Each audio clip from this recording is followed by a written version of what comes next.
Good afternoon. We are now done to our second PFT. We are done to our second PFT. We are all celebrating our second PFT. And here we are documenting our victory. We document our victory. This is the girls. We are so happy because we won.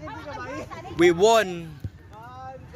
It was very tiring and very exhausting. I don't know unsa when day. Laki bayit eh.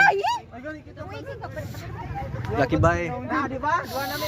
This is Lumamba Winston, usa sa tao na biktima sa alok. Kami day. Pinakagwapo. Nervous. Nahuman na gud mo. Ang pull up mo'y pinakahadlok gid kayo. We done it. We done it.